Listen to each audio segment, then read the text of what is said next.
Welcome to True Crime Chat with Mommy Ramblings. I'm glad you're here with us.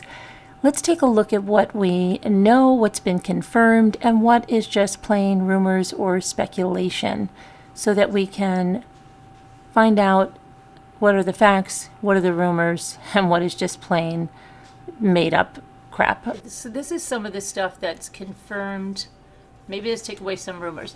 Kaylee and Maddie were with Hoodie Guy from the food truck earlier in the evening. Surveillance video shows Maddie and Kaylee clearly walking along the sidewalk with Hoodie Guy. The camera's audio picks up Kaylee saying Maddie's name as they walk by. When Kaylee asks Maddie, "What did you say to Adam?" Maddie does not say, "Like I told Adam, I'm pregnant." Because I guess that's going around, okay? It's not what she says.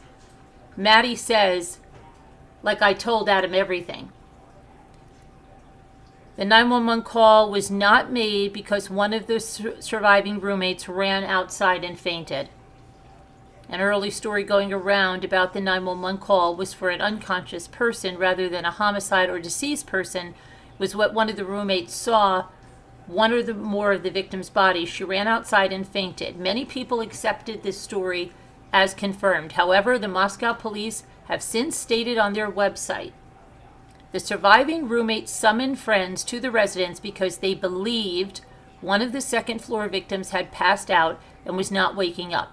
At 11:58 a.m., a 911 call requested aid for an unconscious person. The call was made from one of the surviving roommates' cell phones inside the residence.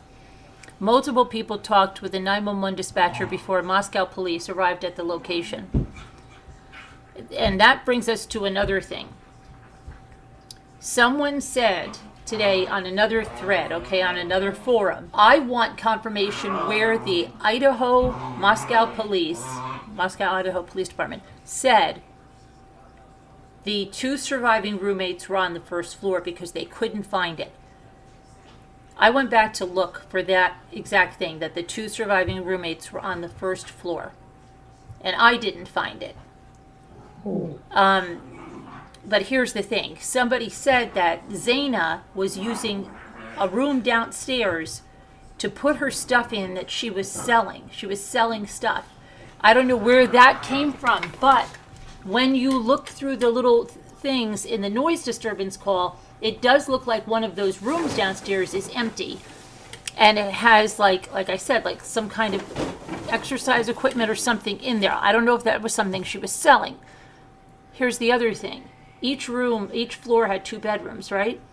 How do we know that one of the surviving roommates was staying downstairs, one was staying in the second bedroom on the second floor? Do we know that? We don't really. I don't think the police have confirmed that. I think a lot of the stuff we're hearing from other people, and other people are just spreading everything. So I don't know. Maybe they were sleeping. Maybe the one bedroom Zaina was using for her stuff, maybe the other 2 were sharing the other bedroom, and they were on the first floor. But try to find it, that the police said it. I did a quick search and didn't see it, but other people in this forum did a search too and didn't see it. Just saying. Okay. A man who threatened students with a knife on the University of Idaho campus in September is not connected to the case. The Moscow police said the man isn't connected to the ongoing investigation in the case. The incident involved an argument between a group of people walking on a bike path and a cyclist, police said. It was reported that during the confrontation, the cyclist displayed a folding knife. Both parties dispersed and there were no injuries, and I believe that cyclist turned himself in for that. A knife-wielding man arrested for domestic violence against his wife and child is not considered a suspect. Police issued a statement to news media that specifically addressed rumors surrounding James L., the 39-year-old man, is not considered a suspect in the brutal stabbings. Moscow PD told reporters that the 2 investigations are not linked in any way. The young men seen in the body cam footage from the night of the crime are not suspects. Investigators say the people in those released videos have been cleared and the incident had nothing to do with the case. I believe it was an alcohol-related issue. The surviving roommates are not considered suspects at this time. This comes from the Moscow police, who is not to be involved. That's all it says. It doesn't say cleared. It says people who are not believed to be involved. True surviving roommates. Kelly's boyfriend, John D., Jack D is not considered a suspect at this time, but again, he's listed as who is not to be involved. And this was early on when they made this list on their police site. The male, Kaylee and Madison, called numerous times during the early morning hours of November 13th. As Kaylee's sister has identified the male, Kaylee and Madison called numerous times to be Kaylee's boyfriend, Jack D. It's extremely likely that police are referring to Jack D in this statement. Hoodie Guy is not considered a suspect at this time. This comes from the Moscow police site again, on who is not believed to be involved. The male in the grub truck surveillance video, taken with news reports describing Hoodie Guy as having been identified and interviewed by police. In addition to the fact that the online rumor mill has almost extensively been focused on Hoodie Guy because he was interacting with the girls, it's extremely likely the police are referring to Hoodie Guy in this statement, and not one of the many other men seen in hoodies in the video. The other male seen interacting with the two women in the video wearing a tan jacket has come forward publicly as Joe V. He has not been targeted by online sleuths as a potential suspect, so it's unlikely the police would have felt the need to mention him in their statement. The person who drove Kaylee and Madison home is not considered a suspect at this time. Again, from the Moscow police, who is not to be believed to be involved, private party driver who took Kaylee and Madison home. Then you have the surviving roommates, friends at the victim's house when the 911 call was made. None of them are considered suspects at this time, according to the Moscow police. The sixth person on the lease is not considered to be a suspect at this time. That's also from the Moscow police. The individual on the lease who moved out of the residence before the school year started who was not present at the time of the incident is not believed to be a suspect. Police initially released body cam footage from the night of the attack, asking for clues from the public. Moscow detectives have released new body camera footage during the early morning hours of Sunday, November 13th. Police say the video was released hoping that anyone familiar with the area is able to spot something out of place. Okay, police want to speak to the occupants of a white 2011-2013 Hyundai Elantra. I think we've went over that ad nauseum. The white vehicle in the body cam footage from the police interaction with three intoxicated male students is not the white Hyundai Elantra that police are seeking. Moscow police say a white vehicle that was seen in a November 13th body camera video is not the Hyundai Elantra under investigation. Moscow Police Chief James Fry addressed speculation about a white vehicle seen in the background of body camera footage obtained through police records request. The video showed a Moscow police officer responding to an alcohol offense at 3 a.m. on November 13th in an incident authorities say is unrelated to the homicide investigation. The attack was targeted. This comes right from the Moscow police. Anytime there's a crime against a person, there is a potential danger to the general public. However, detectives believe these homicides were targeted. Kaylee's boyfriend, Jack D., was the Jack who Kaylee and Maddie called several times just before 3 a.m. on the night of the crime. This comes from interviews with Kaylee's sister, Olivia, who was able to access Kaylee's phone records through the family's cell phone plan. Police have interviewed Hoodie Guy from the food truck video. Idaho State Police say that a man in a dark jacket and a light hoodie in the video has been identified and been interviewed as part of the routine investigation. Idaho Police also specify on their website that the male in the grub truck surveillance video is not believed to be involved. The perpetrator likely entered the property through the second floor sliding glass door at the rear of the house. Idaho State Police say investigators think the perpetrator got in the house through the sliding glass door. The dog was located at the residence. This comes from Moscow Police. On the night of the incident, officers located a dog at the residence. The dog was unharmed. It was turned over to Animal Services and then released to a responsible party. Okay, and then there's a speculation that there were claims about the dog, such as he didn't bark a lot, but that's all speculation. Now, times everyone arrived back to the house. This comes from the Moscow police that Kaylee and Madison were seen on video at a local food vendor called the Grub Truck at 318 South Main Street and used a private party for a ride home to arrive at their 1122 King Road residence at 1:56 a.m. At approximately 1:45 a.m., Ethan and Zaina are believed to have returned to the residence on 1122 King Road. The two surviving roommates had been out in the Moscow community separately, but they returned home by 1 a.m. on November 13th.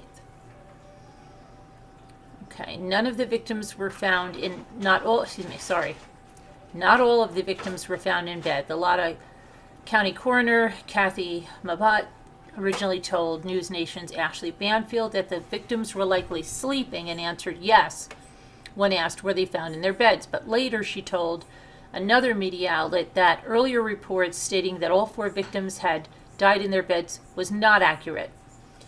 Okay. Now, there's speculation all around that Ethan was found in a hallway or the kitchen. Again, that's just speculation. It's not confirmed by the police. Okay, this is more speculation. The victim's property has been listed for rent already. I mean, the house. While there are 2 listings for the property on rental sites, one of them is not active. Either way, the property is still an active crime scene and under 24-hour guard. It's unknown who posted the listing, but it's highly doubtful that it would be done by the owner until the property has been released by investigators. It should be noted that the photos accompanying those listings appear to be old and prior to renovation, seen in a more recent Zillow listing, before those photos were removed from before the crime. Okay. When Kaylee asks Maddie, "What did you say to Adam?" Maddie replies, "Like I told Adam, I'm pregnant." On enhanced video, you can clearly hear that Maddie actually replies, "Like I told Adam everything." Hoodie Guy wasn't with Kaylee and Maddie at the food truck that night. He was stalking them. This appears to be an interpretation of the events by people who watched the Twitch stream recording from the food truck cameras. However, a review of the entire 12-minute period that included Maddie and Kaylee also shows Hoodie Guy arriving with the women, standing in close proximity to them and occasionally interacting with them as they waited for their food and openly interacting with other patrons. Excuse me. Additionally, he also appears to wave goodbye to them after they were out of frame, thought to have been picked up by the Uber driver. Therefore, while he was an unwanted companion exhibiting stalkerish behavior or just a nice guy watching out for them, it's wholly up to the interpretation of the viewer. Joe V, the man in the video with a tan hat and jacket who actually spoke with Hoodie Guy that night, has repeatedly stated that he did not get a bad vibe from Hoodie Guy and thought he was fine. On December 19th, 2022, surveillance video submitted to this group by a member had shared with the press shows Maddie and Kaylee clearly walking along the sidewalk with Hoodie Guy before they were together at the food truck. The camera's audio picks up Kaylee saying Maddie's name as they walk by. That could never be 12:19. That had to be 12:18 because it just turned 12:19 and this was only posted 3 hours ago. Okay, so let's see. Anything else here? Yeah. All right, here's some more rumors. Let's see. Jack D is 5 years older than Kaylee. An article in the Daily Mail erroneously captioned a photo of Jack and Kaylee, listing Jack as 26 years old. Jack and Kaylee actually attended high school together. Several sources, including a different Daily Mail article, indicate he's actually 22 years old. Okay, so here, let's see. Blood was photographed on a kitchen cabinet through a window, or blood was photoshopped onto the cabinet. Fox News Digital published photos taken through the kitchen window of the crime scene by a freelance photojournalist, Derek Shook. In the photo, a tabletop and lower cabinet next to the refrigerator can be seen, and both are clean. That was on November 15th. On December 1st, the Daily Mail published photos taken through the kitchen window of the crime scene by a freelance photographer, Nathaniel Jones. In the photo, the tabletop is cluttered and dark stains can be seen dripping down the face of the lower cabinet. There is also a photograph of a crime scene investigator in the kitchen looking up towards the ceiling. This has caused speculation that the dripping substance is blood that dripped from the ceiling from Kaylee's room above, and police cleaned it up. Others have speculated that the dripping substance is photoshopped onto the news photo. Neither theory has been verified. Reasons to believe the substance is not blood include there was no substance dripped on the lower cabinet in the photograph taken 17 days prior to the one that showed the drips. Some have suggested the photos were withheld by the Daily Mail and are actually older than the Fox News photos. For one, it seems unlikely that a news agency would hold exclusive photos of that nature in a case, especially the Daily Mail, that captured national interest. Second, police don't clean up crime scenes. Exactly. Property owners must do it for themselves or hire professional crime scene cleaners. Remember when Danielle Redlick had her stepfather went in there and they were cleaning up the whole thing? It was crazy. The property has not yet been released back to the owner as of 12/14/2022. It's extremely unlikely the kitchen was cleaned of evidence in any way just 2 days after the crime. Crime scene investigators have carefully kept the window coverings drawn on rooms with evidence they likely don't want filmed or photographed by the press and gawkers. Notably, Zaina's and Maddie's room, because the kitchen, living room, and Kaylee's room all have open window coverings, it's unlikely that there was sensitive evidence, like a visible amount of dripping blood or blood to be seen through those windows. There appears to be a coffee station on the counter above the drips. It's just possible that coffee spilled over the counter and down the front of the cabinet, possibly due to being on an automatic timer. Again, this is speculation. Kaylee's room is suspected of being the room above the kitchen due to the letter M and the pink boots in the covered window of the other bedroom. But because the window coverings have been opened in that room, it's been speculated that it's unlikely her body was found there. It's unclear if the investigator who photographed looking up at the ceiling or cabinet was photographed through the kitchen window or kitchen slider, but based on the red evidence marker tags on the frame, it appears to be the slider. The slider is on the opposite end of the kitchen from the cabinet with the drips. If she's in the kitchen window, she was looking towards her left from the window, which would be above the sink or stove, not above the cabinet with the drips. Reasons to believe the substance is blood include, similar to the suspected blood drips photographed on the exterior wall below Zaina's room. It's a valid point that the blood could have been seeped through the ceiling into the kitchen after a few days. This could explain the clean cabinet photos preceding the photos showing drips. Despite comments being made by her father, it's a valid point that it's not confirmed that Kaylee wasn't killed in her room, which is believed to be the bedroom above the kitchen. Either way, it has not been confirmed that it is blood on the kitchen cabinet. Okay, Quinn K., the boyfriend of the surviving roommate Dylan M., is the man in the black ski mask and or drives a white Hyundai Elantra. This rumor gained traction after online sleuths discovered photos of Dylan, social media of her allegedly and Quinn allegedly in ski masks. People immediately started comparing the photo to the TikTok Snapchat selfie of the person in a black ski mask. Quinn has been quite vocal on his Twitter account about him and Dylan, and even his father being harassed about the murders. His response to the photo of masked people on Dylan's social media say that, I quote, "For one, that ain't me in the photo. Never even put on a ski mask. And second, you can see the date that VSCO's photo was taken. The date was February 6th of 2021, which can be taken to mean it was likely from before he and Dylan were dating." Not to be deterred, online sleuths focused in on details of the masked man and spotted what looked like a birthmark on his upper lip. Others scoured Quinn's social media pages and found a photo of him also with some kind of birthmark on his upper lip, implying that this would confirm the masked man to be Quinn. However, despite Quinn also lacking the same fullness of the lips and the distinctive hooded eyes as the masked man, they also ignored the many other photos of Quinn that showed no mark on his upper lip.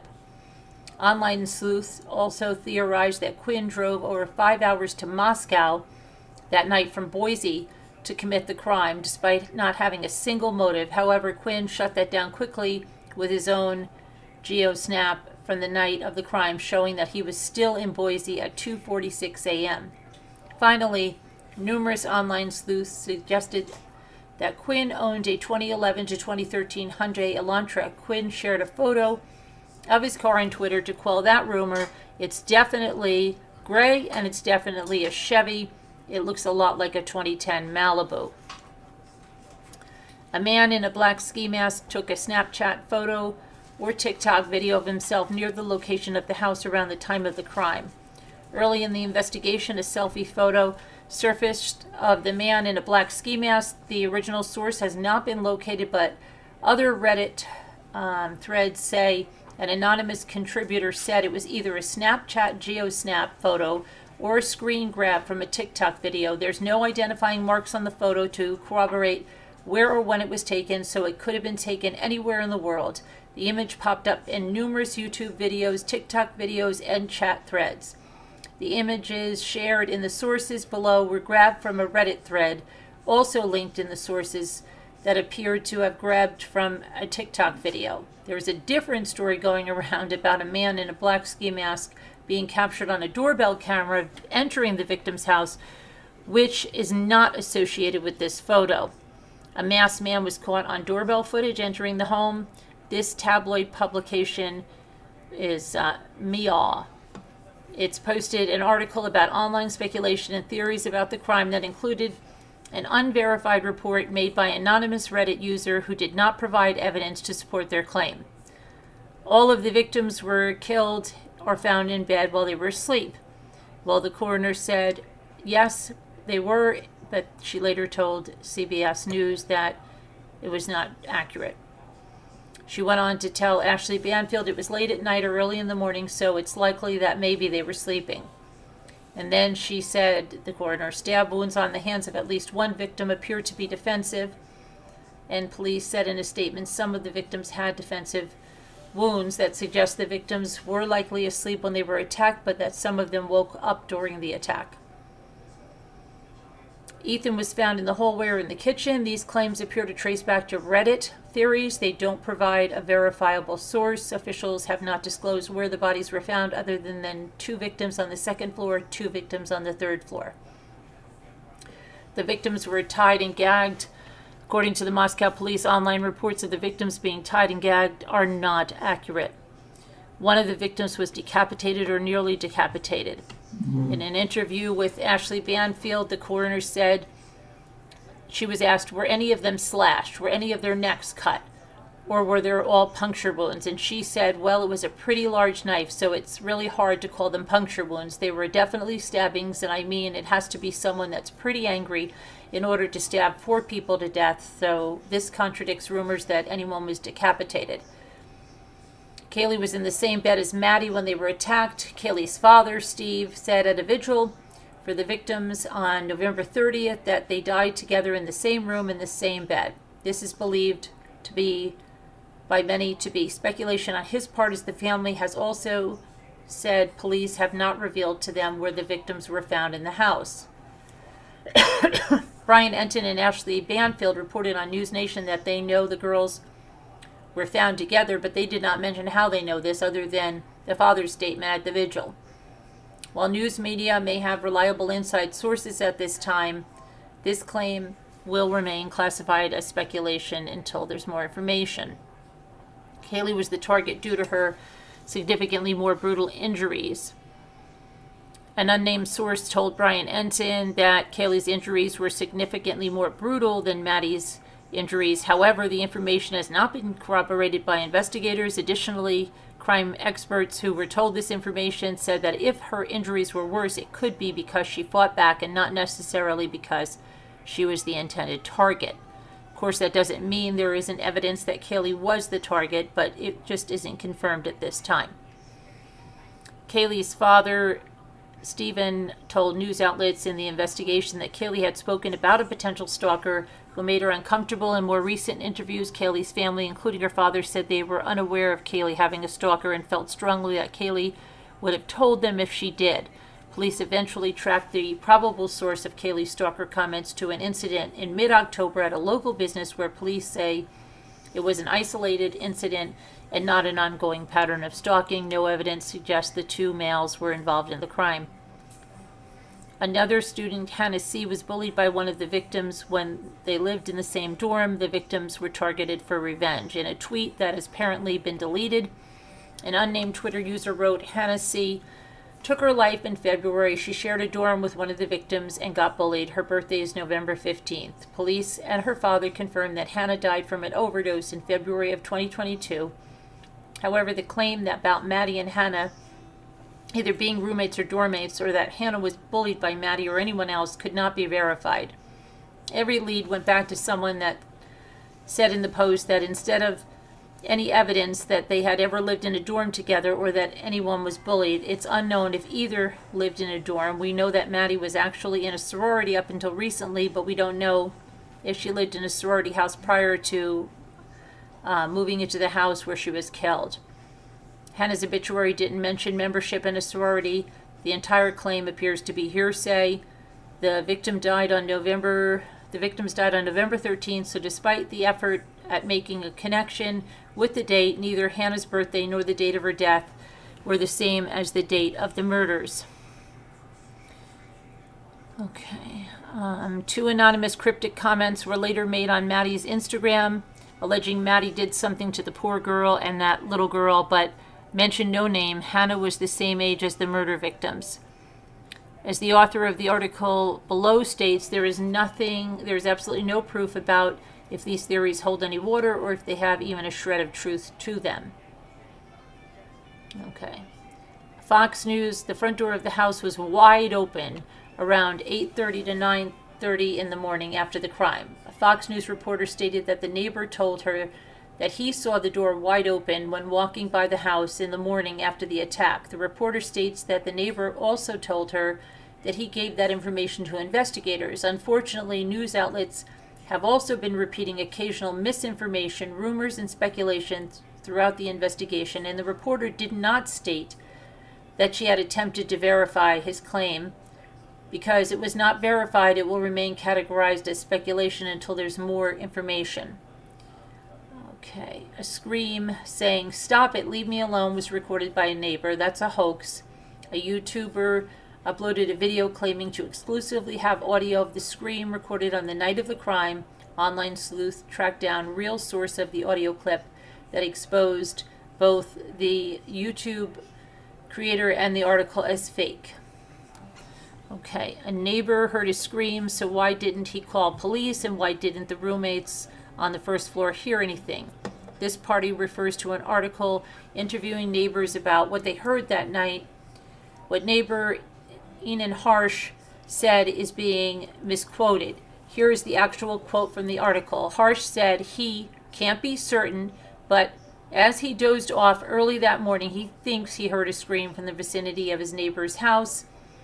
He told the Idaho Statesman, but it didn't arouse much of his attention, he said, because he thought it was more of a party sound, which wasn't out of the ordinary for the time or setting, so Mr. Harsh wasn't even certain if he heard a scream.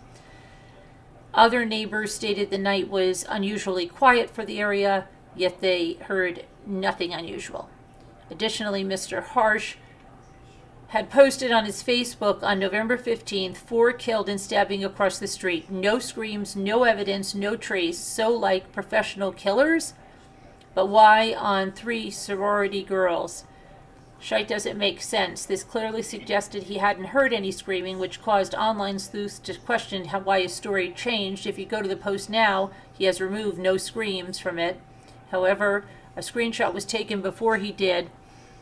This seems to make Mr. Harsh's story less credible. A former tenant of the property, Ryan Augusta, had one of the rooms on the first floor where the surviving roommates were sleeping.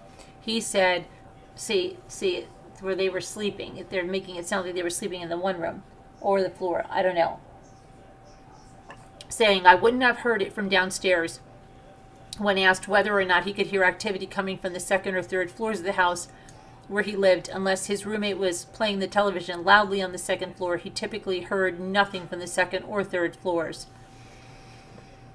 Okay. Hoodie guy was stalking Kaylee. No, we already went through that.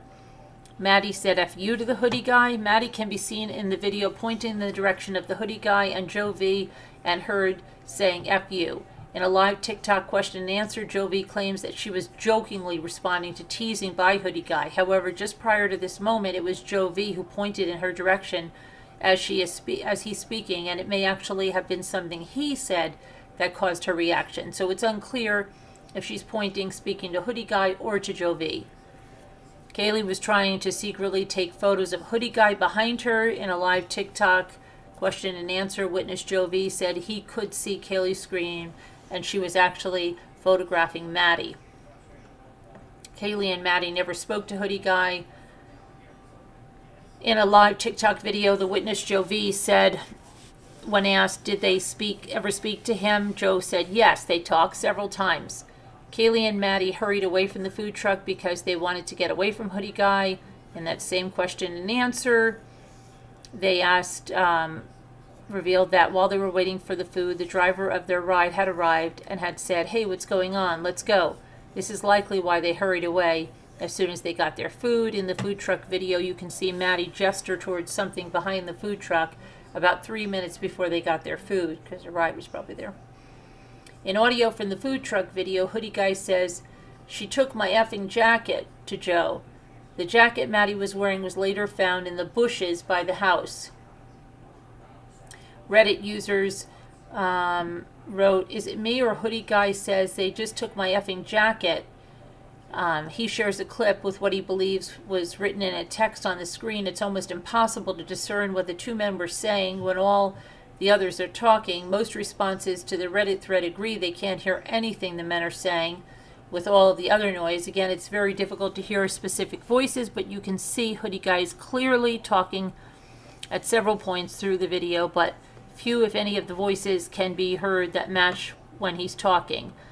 Looking at the other three names, it seems more likely that we're hearing one or more of the men in the group of 4 people, 3 men and a woman, standing closest to the order window. Additionally, the voice appears to say bro continues to be heard after Hoodie Guy leaves.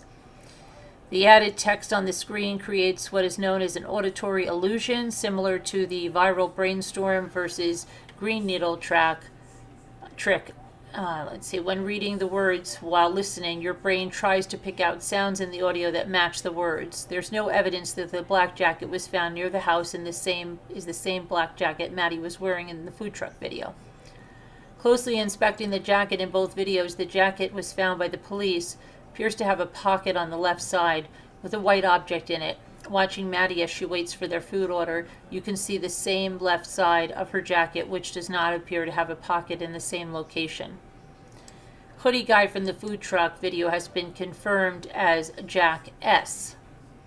On a chat thread for a true crime page, they theorized that the hooded man is Jack S. Additional to their theories that Jack S. was kicked out of his fraternity recently and that he might possess the same knife that was used in the attack on the students. People also claim Joe V. is the man in the tan jacket and hat from the food truck videos and confirm that Hoodie Guy was Jack S. However, no one has been able to produce the source of the claim. Some point to a TikTok video Joe did, but a review of that video revealed that Joe did not actually mention a name during the segments made available on YouTube. Another source of this claim is a screenshot of someone sharing a photo of Jack S. asking Joe V, hey Joe, can you confirm if Hoodie Guy was this guy? Below is a response saying, yes, that's him. However, next to this screenshot is from a video showing Joseph Morris, the YouTuber who was caught taking audio of his scream, recorded by the neighbors of the victims along with other hoaxes. It suggests that Morris or his video is the source of the message to Joe that Joe V screenshot. Let's see. For his Scream hoax, Morris also created a fake photograph in the Daily Mail website, adding in the text about the recorded scream that was completely fabricated. The source, video, and message couldn't be found online, but it's that YouTuber's screenshot of the message of Joe V confirming Jack S. is Hoodie Man. Morris's past fraudulent behavior of faking text and audio in high-profile cases casts serious doubt on the authenticity of that message. Let's see. Hoodie Guy or Jack S. refused to give their DNA. It's not documented, and no evidence was found to support that claim.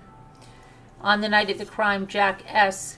drove 5 hours to a family cabin in Boise. No documented evidence was found to support that claim. By some reports, it came from a psychic. Let's see. Jack S. fled to Africa. While it's been reported that Jack S.'s parents have done charity work in Africa, there's no documented evidence that was found to support this claim. Jack S. was in some fraternity, the same fraternity as Ethan, but he was kicked out for inappropriate behavior towards women at parties, according to a LinkedIn profile of Jack S. Jack S. is often a nickname for John, who fits the same information as found on his social media: second-year student, Idaho University, employment history, photo matching social media accounts. Jack S. was a member of Delta Chi Delta, and Ethan was a member of Sigma Chi. However, because the LinkedIn account also cannot be verified, it has not been confirmed what fraternity, if any, Jack S. belonged to, and it's all still speculation. No documented evidence was found for the claim that Jack S. was kicked out of Delta Chi Delta, I can't even talk anymore, or any fraternity, let alone the inappropriate behavior towards women at parties. This claim appears to have originated from unverified claims made on Reddit. Jack S. is adopted and has anger and rage issues. Some people are speculating that Jack S. has anger and rage issues associated with being adopted, which could have made him violent. The idea that he's adopted came from internet speculation based on an anonymous poster's claim on Reddit that Jack just showed up one day in family photos at the age of 6 or 8. He has no features of his parents. The earliest photo shows severe tooth decay that's since been fixed, indicating he came from a situation of severe neglect. Wow, this is something. One of the compulsive pathologies that comes from trauma of severe neglect is stalking. However, there is no documented evidence that Jack was adopted, let alone has anger or rage issues. Jack S. lives in an apartment building next to the victim's house or is a close neighbor. No documented evidence was found to support that. Police searched outside Jack S.'s or Hoodie Guy's apartment building with luminol. The photo accompanying this claim is from 11/16/2022. The caption actually reads, "Police shine a blue light on a walkway at an apartment building Tuesday in Moscow, about a block from the residence where 4 college students were found deceased. There's no documented evidence at all that this is Jack S. or Hoodie Guy's residence. The dog knew the perpetrator because he didn't bark. The dog had no blood on him, and the dog left no bloody paw prints or was taken from the house on the night of the crime by Kaylee's boyfriend, Jack D. According to Kaylee's family, the dog was not a barker and likely would have hid during the attack. According to the police, the dog was found in a room where the crimes had not been committed. Others did not find evidence on the dog, and there was no indication that the animal had ever entered the crime scene." Okay. Red or black woman's underwear was photographed near the house. There's clearly something red in that location, but whether or not they're women's underwear cannot be determined from the photo. It could be a lot of things. An earlier photo of the same area didn't show the red object, so it might have appeared later in the investigation, indicating it's unrelated to the case. Man who threatened students with a knife, we went through that, it's not related. Photos of alleged blood dripping. Okay. Raw news video of the location shows the substance was actually there, not photoshopped. A photo taken of 2 girls in front of the same wall within the timestamp of the video 10/30/22 reveals no drips. Heating oil is dyed red, but it has the same viscosity as diesel gasoline and is a translucent pink red. It doesn't resemble the thicker, darker, and more opaque red seen in the photo. When zooming in, the substance appears to have been dripping down onto the top of the pipe and then from the pipe down the wall in one area, contradicting claims that the pipe was just leaking.